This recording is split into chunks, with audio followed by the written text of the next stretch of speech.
उधर खबर है कि अमेरिका के रक्षा मंत्रालय के कुछ बड़े अधिकारियों का मानना है कि यूक्रेन की जंग फिलहाल तो खत्म नहीं होने वाली, बल्कि ये काफी लंबी ही खिंचेगी। जबकि कई रक्षा विशेषज्ञ कह रहे हैं कि युद्ध में यूक्रेन का पलड़ा भारी है और अगले कुछ हफ्तों में रूस की सेना ऐसी स्टेज पर पहुंच जाएगी जहां वो आगे बढ़ने की हालत में नहीं होगी।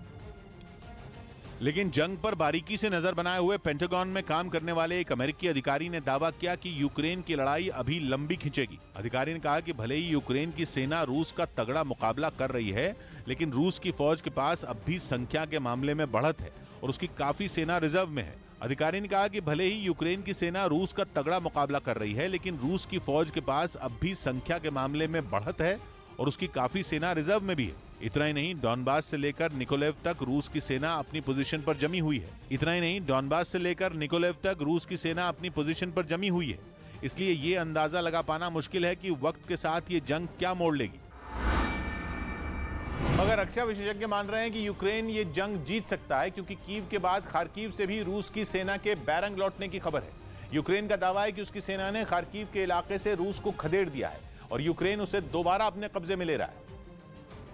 लेकिन अमेरिकी रक्षा अधिकारी का कहना है कि भले ही यूक्रेन ने अपने दूसरे सबसे बड़े शहर में रूस को धूल चटा दी हो, लेकिन जंग के लंबे मोर्चे पर दोनों में एक भी देश की सेना के हाथ कोई बड़ी कामयाबी नहीं लगी है। यूक्रेन में अभी लड़ाई उसके पूर्वी हिस्से में चल रही है, जिसे डॉनबास कहते हैं। यह वही इलाका है जहां साल 2014 से रूस के समर्थन वाले अलगाववादी यूक्रेन से अलग होने की मांग कर रहे हैं और इसी वजह से वहां रूस और यूक्रेन 8 साल से लड़ रहे हैं। इसलिए अमेरिकी अधिकारी का कहना है कि वहां का गणित अलग है और वहां जंग लंबी खिंच सकती है। इस बीच खबर है कि जंग में हुए नुकसान की वजह से पुतिन ने अपनी फौज में कुछ बड़े बदलाव करने की तैयारी कर ली है, क्योंकि यूक्रेन पर हमला बोले रूस को करीब 3 महीने बीत चुके हैं, लेकिन वो अब तक उस पर कब्जा नहीं कर सका है। और तो और इस जंग के दौरान उसे भारी नुकसान का सामना करना पड़ा, जिससे सबक लेते हुए ये कहा जा रहा है कि पुतिन इस तैयारी में है कि वो अपनी सेना में 40 साल की उम्र पार कर चुके लोगों को एंट्री दे दें। ये जानकारी रूस की संसद ने अपनी वेबसाइट के जरिए दी, जिसमें यह कहा गया कि यूक्रेन में हमले तेज करने के लिए रूसी सरकार एक विधेयक लाने पर विचार कर रही है, जो सेना में 40 साल से ज्यादा उम्र के लोगों को शामिल होने की मंजूरी देगा। इसके अलावा 30 साल से ज्यादा उम्र के विदेशी नागरिक भी रूसी फौज में शामिल हो सकेंगे। कहा यह जा रहा है कि यूक्रेन युद्ध में फौज को हुए भारी नुकसान की वजह से पुतिन को ये फैसला लेने के लिए मजबूर होना पड़ा। फिलहाल 40 साल से ज्यादा उम्र होने पर रूस की सेना में एंट्री की मंजूरी नहीं है। खबर है कि पुतिन ज्यादा उम्र के लोगों के अनुभव को युद्ध में इस्तेमाल करना चाहते हैं, क्योंकि उन्हें हथियार चलाने के साथ जंग लड़ने का अनुभव कम उम्र के सैनिकों से बेहतर होगा। वहीं यूक्रेन युद्ध के बीच रूस की स्पेस एजेंसी के प्रमुख ने एक बार धमकी भरा बयान दिया और कहा कि रूस की नई सरमात हाइपरसोनिक परमाणु मिसाइल अपने एक वार से दुनिया के किसी भी महाद्वीप का आधा हिस्सा तबाह कर सकती है। रूस ने पिछले महीने ही परमाणु बम दागने वाली अपनी सबसे ताकतवर मिसाइल का परीक्षण किया था, जिसका वैसे तो नाम सरमात है, लेकिन अमेरिका जैसे पश्चिमी देश उसे सेटन यानी शैतान कहते हैं। उसी मिसाइल का दम भरते हुए रूस की स्पेस एजेंसी रॉसकॉस्मोस के डायरेक्टर जनरल दिमित्री रोगोजिन ने अमेरिका और नेटो को चेतावनी दी और स्कूल के बच्चों के एक कार्यक्रम में कहा कि अगर उनकी सरमत मिसाइल चल गई तो एक बड़े महाद्वीप का आधा हिस्सा उड़ा सकती है।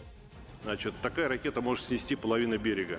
इतना ही नहीं, दिमित्री रोगोजिन ने रूस की सरमत मिसाइल के जंग के मैदान के लिए तैयार हो जाने की तारीख तक बता दी। उन्होंने कहा कि पतझड़ का मौसम शुरू होने तक उनकी मिसाइल दुश्मन पर वार करने के लिए बिल्कुल तैयार होगी और रूस में पतझड़ का मौसम सितंबर में शुरू होता है। उधर रूस के रिटायर्ड कर्नल मिखाइल खोदरनॉक ने दावा किया कि यूक्रेन में अब पुतिन की सेना अमेरिकी तोप M777 को निशाना बनाएगी। बताया गया कि जंग में यह तोप रूस को तगड़ा नुकसान पहुंचा रही है, इसलिए अब यह प्लान तैयार किया गया कि M777 तोप को चुन चुन कर ध्वस्त किया जाए। ये चेतावनी एक रूसी चैनल पर सेना में रहे मिखाइल खोदरनॉक ने दी, यानी जो अमेरिकी टैंक युद्ध में यूक्रेन की ताकत बने हैं उनको निशाना बनाया जाएगा। наиболее приоритетными целями в ближайшее время для наших подразделений и частей। जंग के मैदान में नहीं, बल्कि उन ठिकानों को भी निशाना बनाया जाएगा जहां ये तोपें छिपाकर रखी गई हैं। Думаю, такая задача перед вооруженными силами стоит, и в ближайшее время она будет реализована। असल में यूक्रेन को अमेरिका से मिली M777 तोप टैंकों और बख्तरबंद गाड़ियों के पलक झपकते ही चिथड़े उड़ा देती है, जबकि वजन में हल्की होने की वजह से इसे कहीं भी आसानी से ले जाया जा सकता है। इस बीच यूक्रेन की सेना ने एक वीडियो जारी किया जिसमें वो रूस के टैंक पर बम बरसाती नजर आई। ये वीडियो यूक्रेन के डॉनबास इलाके का बताया गया।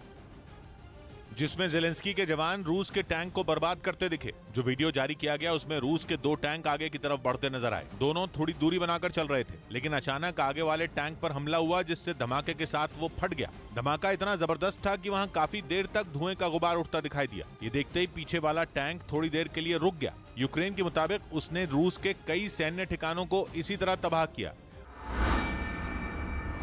वहीं यूक्रेन के सैनिक ने एक वीडियो जारी किया जिसमें वो रूस के एक टैंक को तबाह करता दिखाई दिया।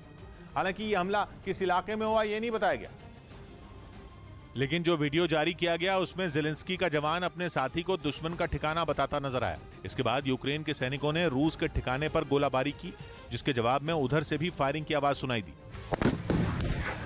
गोलाबारी इतनी ताबड़तोड़ थी कि यूक्रेन के सैनिकों को झाड़ी के पीछे छिपना पड़ा, लेकिन जैसे ही यूक्रेन के जवानों को पहाड़ी के पीछे हलचल दिखी, उन्होंने भी फायरिंग शुरू कर दी। ज़ेलेंस्की के सैनिक ने दावा किया कि उसने एक शॉट से उस टैंक को तबाह कर दिया। यूक्रेन के इस सैनिक ने खुद वीडियो बनाकर बताया कि उसने पहली बार दुश्मन का टैंक तबाह किया। उधर ब्रिटेन के खुफिया विभाग में काम कर चुके एक पूर्व जासूस ने रूस के राष्ट्रपति व्लादिमीर पुतिन की सेहत पर बड़ा दावा किया। वो ये कि पुतिन की सेहत लगातार खराब हो रही है और वो हर वक्त डॉक्टरों से घिरे रहते हैं। यही नहीं, दावा तो यहां तक किया गया कि पुतिन इलाज करवाने के लिए जरूरी बैठकों के बीच ब्रेक ले रहे हैं और इसका असर यूक्रेन से जारी जंग पर भी पड़ रहा है। बताया गया कि पुतिन की तबीयत इतनी खराब है कि वो जंग के लिए प्लानिंग करना तो दूर, कोई ठोस फैसला भी नहीं ले पा रहे हैं। खबर है कि पुतिन सिर्फ एक बीमारी का नहीं बल्कि कई बीमारियों का इलाज एक साथ करवा रहे हैं और यही वजह है कि डॉक्टरों की एक टीम लगातार उनके साथ रहती है। दावा है कि पुतिन इस वक्त ब्लड कैंसर से जूझ रहे हैं, जिसकी वजह से उन्हें कई तरह की सर्जरी से गुजरना पड़ रहा है। यही नहीं, बताया गया कि पुतिन पीठ दर्द से भी परेशान है और इसका भी वो इलाज करवा रहे हैं। दावा किया गया कि पुतिन को उस समय पीठ में चोट लगी थी जब वो 2009 में घुड़सवारी के दौरान नीचे गिर गए थे। वहीं यूक्रेन ने एक वीडियो जारी किया जिसमें उसके कुछ सैनिक रूस पर मिसाइल दागते दिखाई पड़े। दावा किया गया कि जवानों ने इस हमले में रूस के 2 ड्रोन मार गिराए और जो वीडियो सामने आया उसमें कुछ सैनिक जंगल के बीच हमले की तैयारी करते दिखाई दिए। सैनिकों ने सबसे पहले एक मिसाइल सिस्टम को लोड किया और फिर बाहर उड़ रहे ड्रोन पर निशाना लगाया, जिसके बाद हवा को चीरती मिसाइल अपने टारगेट की तरफ बढ़ती नजर आई। यूक्रेन ने दावा किया कि उसने इस हमले में रूसी फौज के 2 ओरलान ड्रोन को मार गिराया। बताया गया कि ड्रोन की मदद से पुतिन की फौज लगातार यूक्रेन के सैनिकों को निशाना बना रही थी। उधर युद्ध के बीच यूक्रेन के दूसरे सबसे बड़े शहर खार्किव में मेट्रो स्टेशन खोलने की तैयारी शुरू हो गई। इस शहर पर कब्जा करने के लिए रूस ने बीते 3 महीने में भारी बमबारी की थी और दुश्मन के कई हथकंडे अपनाने के बाद भी यूक्रेन की सेना उस पर भारी पड़ गई और रूस को खार्किव पर कब्जा जमाने नहीं दिया। जैसे ही वहां के हालात में पहले से सुधार आया, ये फैसला ले लिया गया कि लोगों की सहूलियत के लिए मेट्रो स्टेशन खोल देने चाहिए। कहा जा रहा है कि अगले हफ्ते की शुरुआत में ही वहां मेट्रो स्टेशनों को आम लोगों के लिए खोल दिया जाएगा। लेकिन यहाँ समस्या उन लोगों के लिए खड़ी हो गई जिन्होंने रूस की गोलाबारी से बचने के लिए उन मेट्रो स्टेशनों को ही अपने सिर छिपाने का ठिकाना बनाया हुआ है। ऐसे में मेट्रो प्रबंधन ने यूक्रेन के नागरिकों की इस समस्या को समझा और ये साफ किया कि युद्ध के दौरान वो वहाँ रहना जारी रख सकते हैं। वहाँ बड़ी तादाद में लोग ऐसे हैं जिनके दुश्मन के हमले में मकान छिन गए, या तो वो मलबे में तब्दील हो गए या फिर अगर बच भी गए तो ऐसी हालत में कि उनमें रहना नामुमकिन है।